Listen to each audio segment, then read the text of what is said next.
Star Wars, Young Jedi Knights, Shards of Alderaan, Chapter 12. As he scanned the surface of Eneth, Zeke was surprised to find scattered settlements in the same locations where previous cities had been destroyed 8 years before. Zeke adjusted the lightning rod's course and guided it into the stream of shuttle traffic towards the main settlement where his parents had lived, where they had made their dreams. He remembered that the colonists optimistically renamed the villages each time: New Hopetown, Newer Hopetown, and Newest Hopetown. He wondered what they would do once they ran out of qualifiers. Powering up the ship's comm system, Zeke transmitted a message to the central control barracks, identifying himself. He briefly told his story, that he was a prodigal son from Eneth now returned. The communications controller greeted him with surprise, but her voice held the breathless urgency of someone burdened with too many responsibilities. She put on another man, an operations commander named Rastur, who was in charge of the evacuation activities.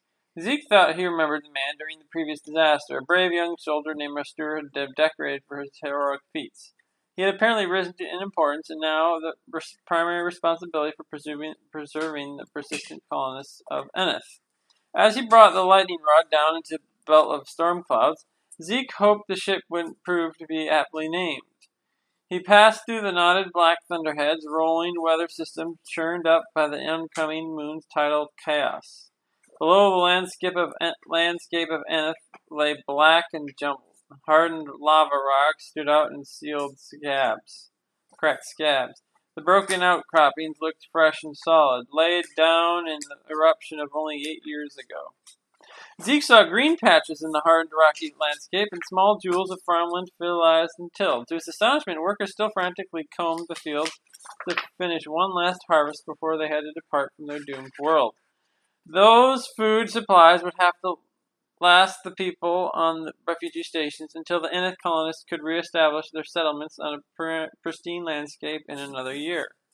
Fighting against the turbulent wind, Zeke's ship approached the remains of a bustling spaceport, a stripped-down landing area surrounded by dismantled buildings and partially worn-down warehouses.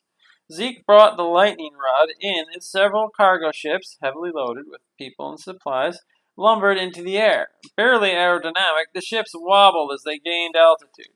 Other ships came in circled, scouting for any available landing space.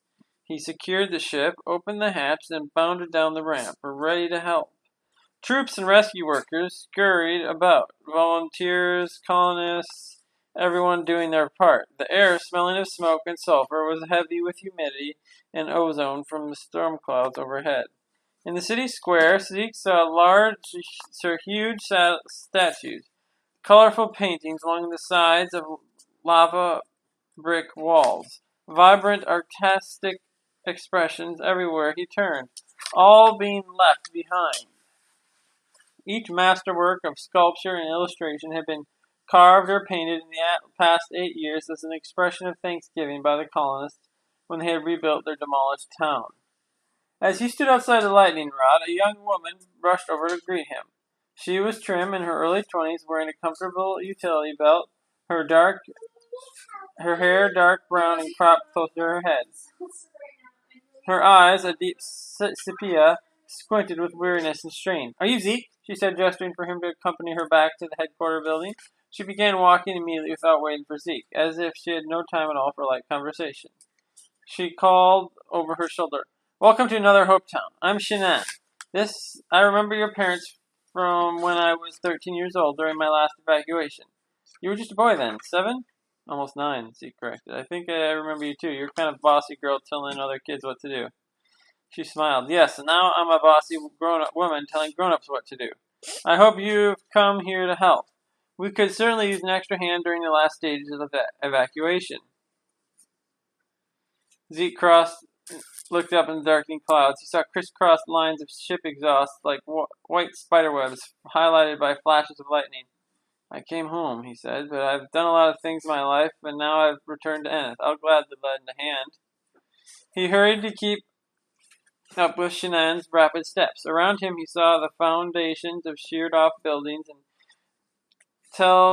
tent-covered supply stacks lashed down and waiting to be picked up by cargo ships. The Enith colonists continued to work steadily without rest, managing to look frenzied and organized at the same time.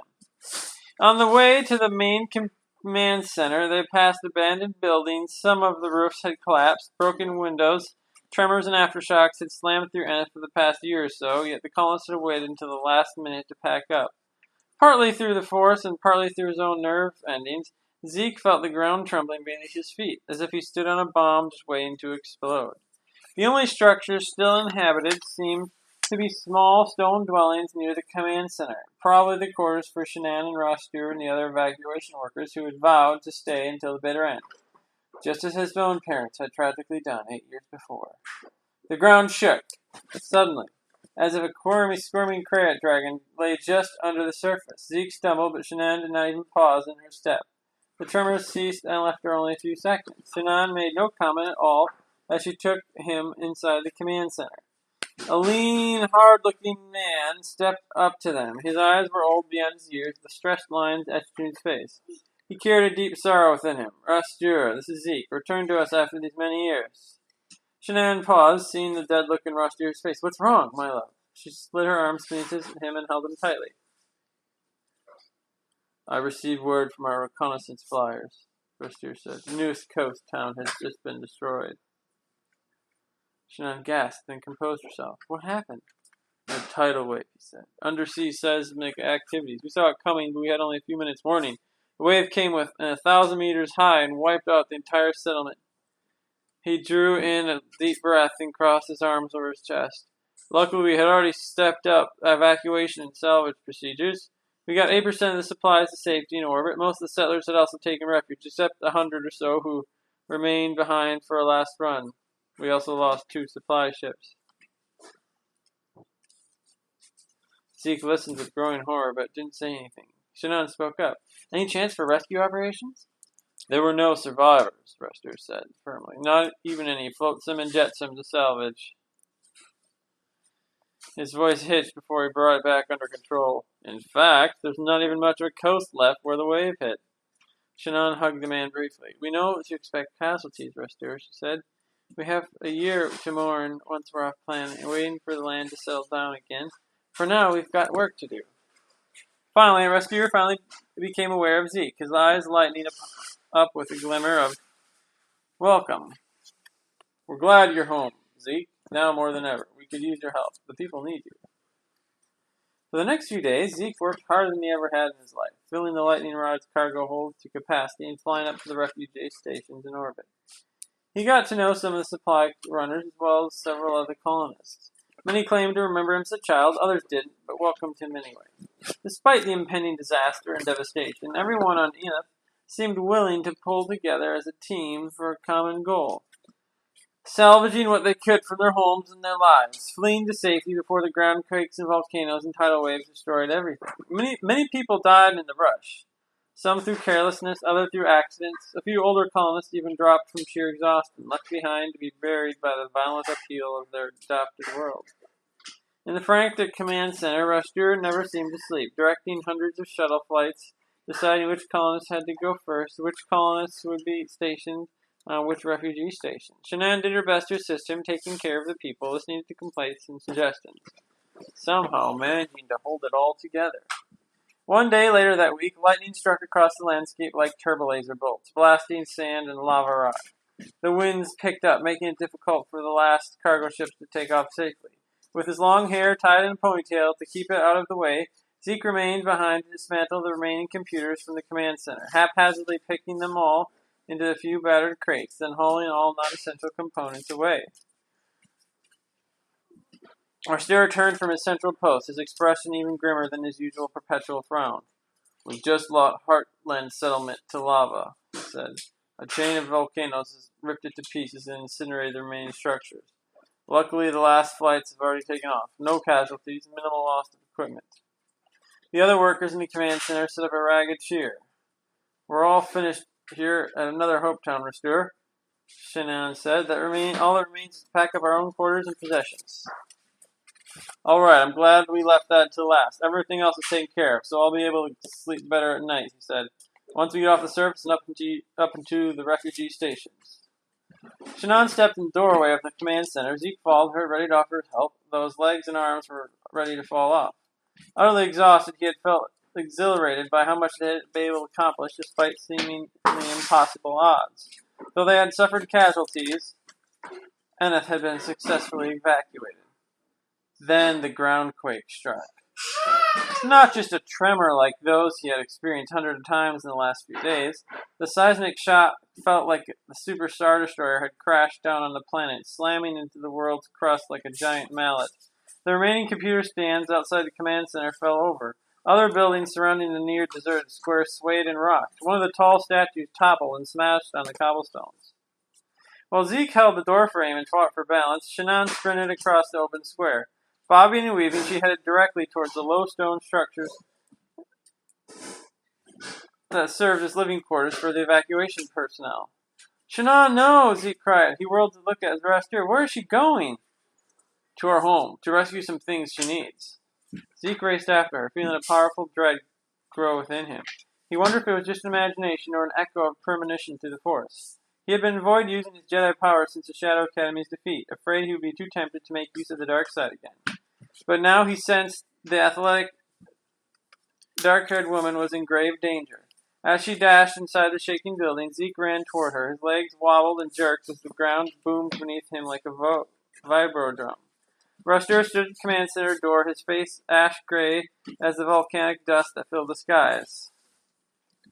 His drawn lips mouthed one word as he watched Shannon disappear inside the stone house. No. With a great seismic heave, the ground split in front of Zeke like a torn sheet of paper. He toppled to the cobblestones as the fissure widened, trembled, and then stopped. Zeke looked up, getting himself on his hands and knees, ready to jump across the meter-wide crack that hung open like a yawning, jagged mouth. Then another shock struck through the ground. This time the stone buildings did not survive. None of the remaining warehouses, and not the place Shannon and Ruster had called home. The heavy roof collapsed. The walls buckled outward, and the entire structure fell in upon itself, crushing the young woman inside. As the tremors subsided, Zeke finally got back to his feet. He jumped across the broken fissure and staggered to the ruins of the building. Shannon, he called out. He reached the rubble and tried to pull stone blocks away. Within moments, Ruster and the remaining workers appeared to his side, instinctively knowing what to do, digging through the rubble. Ruster moved mechanically in a daze as if he had turned off all his emotions. He had lost too much already to feel any greater despair. Zeke strove with his mind, trying to find trace of Shannon. Are you there? Can you hear me? But only a cold, disturbing silence came back at him. When they found Shannon's body, half an hour later, Zeke slumped in grief. But Ruster just stood unmoving. In the young woman's hand, she cradled an electronic datapad and a sheet of paper. What are they? Zeke said, picking them up, looking at drawings and handwritten notes. Somehow she had considered these items important enough to die for. They were our plans, Ruster said. Our architectural designs for the new house we intended to build once we moved back down the surface, during resettlement. His words were choked off, and then he spoke in a flat voice, repeating a memorized litany. We anticipated casualties. We always knew people would die. And he whispered again. We anticipated casualties. He straightened, smartly gesturing to the other workers. We're done here on Eneth. Load up the last ships. Ruster looked up at the sky. It's time to leave this place to its own destruction.